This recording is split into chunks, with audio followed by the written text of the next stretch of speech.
Ipinaliwanag ni Human Rights Lawyer Attorney Nery Colmenares na hindi pa nakukumpirma ang mga ulat tungkol sa Red Notice na posibleng inilabas ng International Criminal Court para kay Senador Bato de la Rosa. Nilinaw ni Attorney Colmenares na hindi pa mapagtitibay ang mga haka-haka hinggil sa Red Notice na ipinalabas mula sa ICC para kay Senador de la Rosa. Inihayag din niya na ang dahilan kung bakit hindi ito makukumpirma ay dahil ang opisyal na abiso ay nagmumula sa International Criminal Court. Sa naging eksklusibong panayam sa Bombo Radio Cebu sa kanyang naisalaysay na katulad ng nangyari kay dating Presidente Rodrigo Duterte, ang warrant of arrest ay nagmula noon sa ICC nang basahin na ito. Idiniin din niya na ang pagpapalabas ng warrant ng ICC ay kanilang pamatayan upang maprotektahan ang interest ng mga saksi, gayon din ang mga nagreklamo at iba pa. Tinukoy din niya na si Senador de la Rosa ay nabanggit na noong una pa man sa document complaining the charges na inisyo ng prosecutor, kung saan kabilang din sa tinukoy ang matataas na opisyal ng Philippine National Police na may posibilidad na madamay. Binigyang din niya na noong preliminary examination na inisyo noong 2018, nabanggit na ang mga Philippine National Police mula sa national, regional, provincial at maging sa city police na maaaring masama sa investigasyon.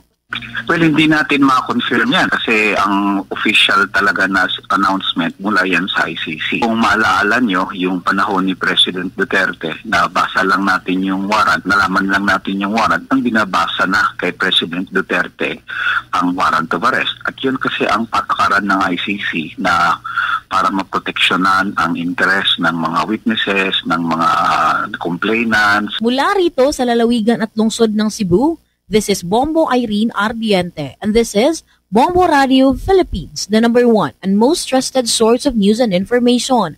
Basta Radio. Bombo!